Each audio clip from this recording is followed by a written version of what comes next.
অর্ধশিক্ষিত quarter শিক্ষিত অরাজনৈতিক লোকে আমাদের বিরোধী শক্তি ভরে গেছে। মোদিজি অমিত শাহজির বিরোধিতা করতে এসে ভারত বিরোধিতা করছে। এটা খুব দুর্ভাগ্যের বিষয় যে আমরা পশ্চিমবঙ্গের রাজ্য থেকে সেই পাকিস্তানিদের মদতপুষ্ট বাংলার মুখ্যমন্ত্রী হিন্দু নিধন কর্মযজ্ঞে সরাসরি ইন্ধন যোগাচ্ছেন তার এমএলএরা। কিছুদিন আগে আমরা ইকো পার্কে দেখেছি প্যালেস্টাইনের পতাকা উঠতে, ইঙ্গিতটা তখন থেকেই বোঝা উচিত ছিল। এইবার এসেছে আমাদের রাস্তায় নেমে লড়াই করার, যুদ্ধ করার। আজ উনি না হিন্দুর হয়েছেন না মুসলমানের হয়েছেন। মুর্শিদাবাদের মতো জায়গাতে আমাদের হিন্দু ভাইদের ঘর বাড়ি ভাঙচুর করা হচ্ছে, আমাদের মন্দির ভাঙচুর করা হচ্ছে।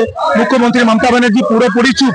এরা এতটাই অসভ্য যে রাজনীতি করতে এসে মোদিজি অমিত শাহজির বিরোধিতা করতে এসে, বিজেপির বিরোধিতা করতে এসে এরা ভারত বিরোধিতা করছে, দেশের বিরোধিতা করছে। মানে এই সমস্ত অর্ধশিক্ষিত কোয়ার্টার শিক্ষিত অরাজনৈতিক লোকে আমাদের বিরোধী শক্তি ভরে গেছে। এটা খুব দুর্ভাগ্যের বিষয়। আমরা এরকম বিরোধী শক্তি চাই যারা শিক্ষিত, যারা রাজনৈতিক এক্সপেরিয়েন্স আছে, অভিজ্ঞতা আছে, সেই রকম আমরা মানুষ চাই। এরা যে ধরনের কথা বলছে এটা ভারতবর্ষ বলে কিন্তু বলা যায়, এটা অন্য কোন দেশ হলে পরে এই কথা বলে তারপরে দেশে টিকে থাকা তাদের মুশকিল হতো। এটা আমাদের ভারতবর্ষ, আমাদের টলারেন্স আছে, আমাদের গণতান্ত্রিক মনোভাব আছে, আমরা সহনশীল। তাই কিন্তু আমি এটা বলতে পারি এই দলগুলোর অবস্থা এমনি আমরা দেখতে পাচ্ছি বাংলায় এবং ভারতবর্ষে শোচনীয়। আগামী দিনে এদের হাল আরো শোচনীয় হবে।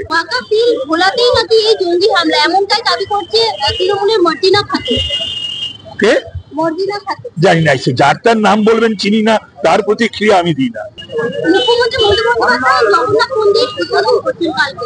না, আগে ওটা ঠিক করুক। মমতা ব্যানার্জি ঠিক করে উঠতে পারছে না ওটা জগন্নাথ মন্দির না জগন্নাথ ধাম, সাংস্কৃতিক একটা প্রতিষ্ঠান। কারণ সরকার কোনো ধর্মীয় মন্দির ইত্যাদি এগুলো করতে পারে না। এক, দুই হচ্ছে আমাদের দেশে দ্বাদশ জ্যোতির্লিঙ্গ আছে। শিবের মন্দির হলো মানেই সেটা আরেকটা জ্যোতির্লিঙ্গ হলো এমনটা নয়। চারটে ধাম পঞ্চমার হবে না। আবার আমাদের যে কালীঘাট মন্দির রয়েছে, কালীর মন্দির অনেক হতে পারে, হয়তো হবেও, কিন্তু সেটা যে কালীঘাটের যে কালী মন্দির, শক্তিপীঠ, বা দক্ষিণেশ্বরের যে ভবতারিণীর মন্দির, কালী মন্দির, সেটা যেটা সেই পীঠও তো হবে না। তো সুতরাং এইগুলো বোঝার মতো নিশ্চয়ই ক্ষমতা মমতা ব্যানার্জির হয়েছে বলে আমি মনে করি।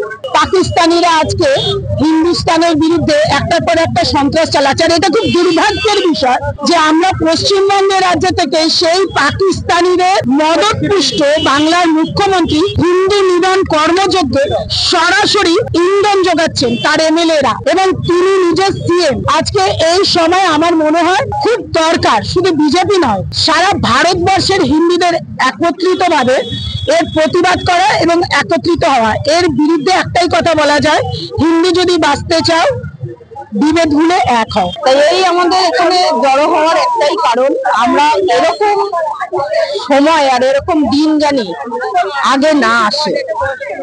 যে নৃশংসভাবে মেরেছে 26 জনকে এবং আইডেন্টিফাই করে তাদের বস্ত্র খুলে দেখে তাদের আইডেন্টিফাই করে যে তারা হিন্দু কিনা জিজ্ঞাসা করে এই নৃশংসতা, এই বর্বরতা সারা ভারতবর্ষ, সারা পৃথিবী জুড়ে কেউ মেনে নেয়নি।